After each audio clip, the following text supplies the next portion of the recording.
the main event, we have Jared the Killer Gorilla Cannoneer coming in at 13-5. He's in the middleweight division now, and height of 5'11" with a 77.5-inch reach. Fun fact, he used to be 300 pounds. Yeah, look at that. He used to be 300 pounds. You think he rated some supplements? I think so. His opponent, tough alumni, Kelvin GASTELUM, coming out at 17-7. Yes, he may be pudgy. Yes, he's a badass. Coming at 5'9", the 71.5-inch reach. So sizable reach disadvantage, and was he only 2-inch height difference. So not that bad, but yeah, he's a little brick house right there, my boy. He's coming off a tough stretch where he faced killers. Adesanya, the champion, Darren Till, savage. Robert Whittaker, the Reaper, is just nasty with it. And decision losses too. I mean, besides the heel hook, but that should tell you all you need to know. These guys go out on whenever they go out and fight. I would not say a nightly basis, but on a pretty consistent basis, and just make everybody else look stupid. These guys they had trouble. Even though they won, they had trouble with Kelvin Gastelum. I'm just realizing that I didn't go over Jared Cannonier's kind of stats, but he's coming off. Now we're back to do it anyway. So. Yeah, he's coming off a loss to Robert Whittaker, where he just looks scared. He looks scared.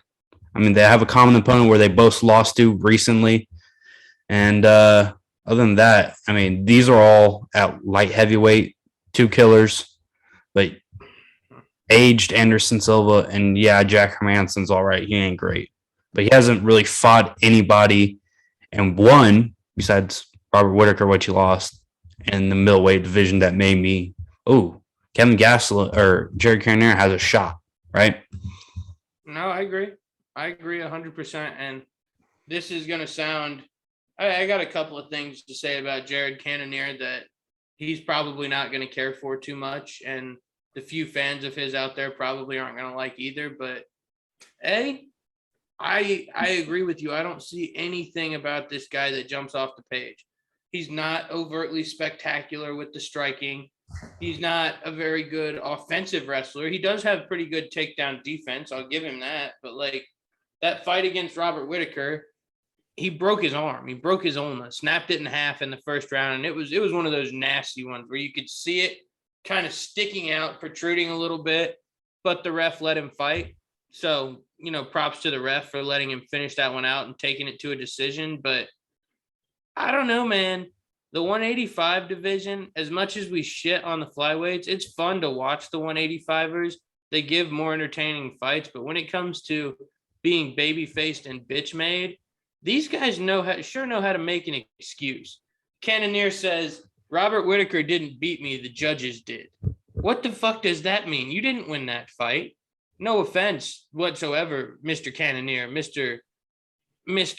Punching Power, Mr. Former Fat Man, former ally of the heavyweights. I just mean, you didn't win that fight, man. Rob pretty much dominated your ass for 3 rounds. And while he did pretty similar to Kelvin, he beat him pretty definitively for, I think, 5 rounds, though, huh? They were in the main? Yeah, they were in the main. But regardless, neither here nor there, Kelvin has looked competitive in his last fights.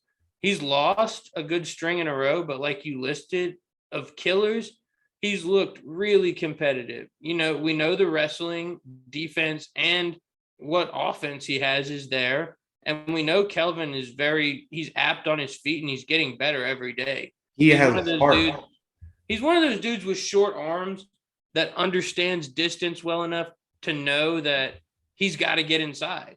When you're the shorter guy with the reach disadvantage, you got to work your way inside. And he's kind of like Rudy. He's got a heart. You just said it. It's right here in the middle of his chest. And I don't know. I just like I guess we're hinting at, I see a higher will to win. I see Cannonier trying to stay on the outside and just pick him apart and touch him up. And I just think the way that Kelvin cuts off angles in the octagon and finds a way to work himself inside, his striking will look good. And if he can get his hands on Cannonier, I think it's going to be a long night. I looking back at Jared Cannonier's run at middleweights, much less his run at light heavyweight, where he got beat by pre-champion Jan and pre-John Jones fight Dominic Reyes pretty handedly, and decides that he needs to jump down even more to become the biggest guy at 185 because he's a huge guy, right? Yeah, he's a big guy. I'm not disputed. How did he get a fight with Robert Whitaker off a win against aged in his 40s Anderson Silva and Jack Hermanson, who obviously at that time was pretty highly ranked, but we're seeing now he's not as good as previously advertised and got demolished. Absolutely looked like he did not belong in that octagon with Robert Whitaker. So, and I think, well, obviously Kevin Gastelum got dominated by Robert Whitaker, but I think it was more competitive, in my opinion. But I just think Kelvin, he's doing get it done. He's tough. You can't put that guy down. Israel Adesanya gave him his best shot for what, 5 rounds? I think it was an interim belt. Oh yeah, and he put him down a couple times, and Gastelum got back up and then swung and almost put Izzy down. Was almost the first guy to defeat Izzy, right? So I love Kevin Gastelum. He's not the greatest fighter, but he's a lot of fun to watch. He can definitely beat up on people, and he makes it entertaining. It's going to be a close fight. Look, I don't think Jared Cannonier 29 years old. Kelvin's only 29 years old. Cannonier's 37. He's way closer to 40 than Kelvin is to what, 35, anything like that. And at the end of the day, Jared Cannonier is not the number 3 middleweight in the world. There are guys that are way further down in that top 15 that I think could beat him. And I think Edmund Shabazian could beat him. Look, if y'all haven't taken it clearly, it's nothing personal. We just don't think Jared Cannonier is that great of a fighter. And, kudos to the matchmakers for getting this one put together. I believe this was originally Paulo Costa's fight that Kelvin stepped in on, but I think that's one of the things I like about him more than anything is Kelvin's ready to fight whenever you need him. You call Kelvin and that man says yes.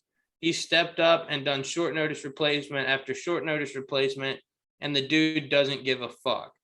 I think we've seen him have a lot of success for a young guy, and I think we've seen him struggle as well. I think we've seen the roller coaster go up and the roller coaster go down, but I think Kelvin has what it takes to figure this one out. I think it's going to be a puzzle. I don't think he's going to go out there and blast him in the first round and end this one early. But if he can keep the cardio where it needs to be, I think somewhere around that third round, that would be the last round for any other fight but a main event or a championship. I think Cannonier is going to quit. And I don't know if that's going to result in Kelvin getting a finish or if he's just going to completely dominate those championship rounds. But I think Kelvin has the advantage the longer this fight goes on. And I just don't see Cannonier getting him out of there. I agree, and that's one thing I didn't take into consideration. That blanked my mind. This is a 5-round fight. I don't think Cannonier's ever been in a 5-round fight. So, and he looked gassed at the end of the Robert Whitaker fight. He was about to get put out. That fight was about to get stopped.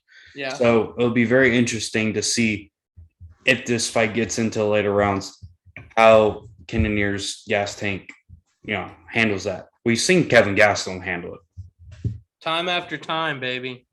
All right. Let's get into some odds for this main event. All right. What are we thinking here? Damn. Well, honestly, if we're talking about what I'm thinking and we're just going to be logical and reasonable people, which we're not historically known to do, Kelvin at plus 130, just flat out money line, jumps off the page to me. That if there's something that I just feel like looking at the card as a whole, if there's something I have to play, Kelvin at plus 130 is one I just feel like I have to play. But I guess if there's anything that's really enticing me, that 3.5 round mark that I just kind of mentioned, over 3.5 at minus 120. that gives Gastelum the opportunity to get that finish in the championship rounds and still win our bet. So I like it. I don't think I see either one of these guys putting each other out in the first two. It'll be interesting what happens after we get to about that 3.5 round point.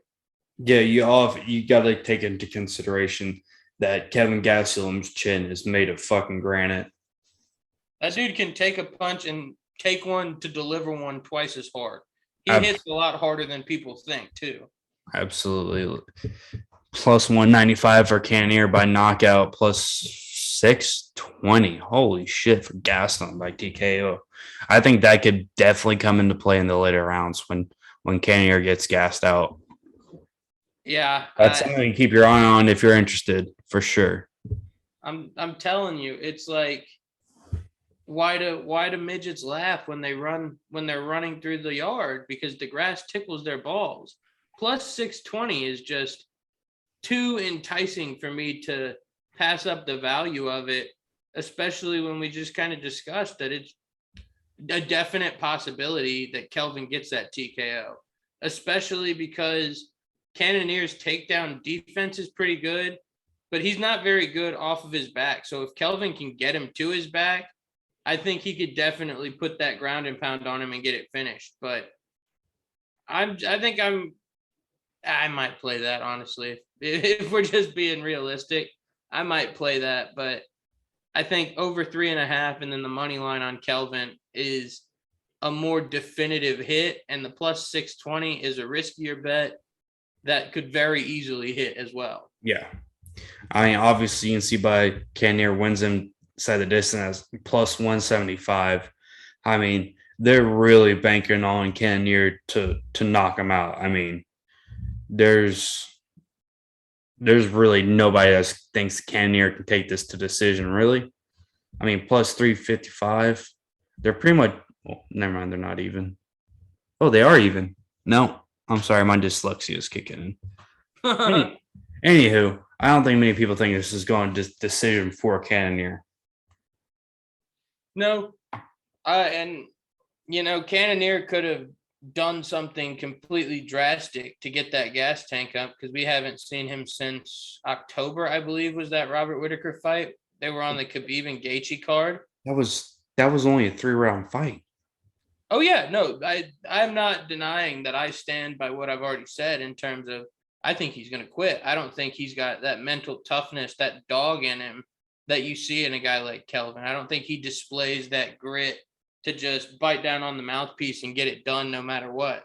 I mean, props to the guy for fighting with a completely broken arm. Like that shit was broke as fuck. I mean, for lack of a better term, it was broken. So he's tough, but I wouldn't say he's mentally tough. I wouldn't say he's one of those guys that I'd want to have my back necessarily in a bar fight. Like in a fist fight, of course. He's big, he's intimidating, and that dude hits harder than a fucking freight train. But in a bar fight, I imagine Cannoneer getting scared and bitching out. Damn, that's fucking tough. I'm not going to go that far. Jesus Christ. I just think. Look, I'm not. I don't think it's. I do not think it's his mental toughness. What I think it is he cuts too much weight. He cuts Anthony Johnson type weight. But that's not. That's the end of this fucking conversation. We think that Kevin Gastelum's going to get done in the championship rounds. Yeah, I was about to say Kelvin's going to win this fight, and if he doesn't, I'm going to look like King Doofus. But what would be new here or there? All right, Zach.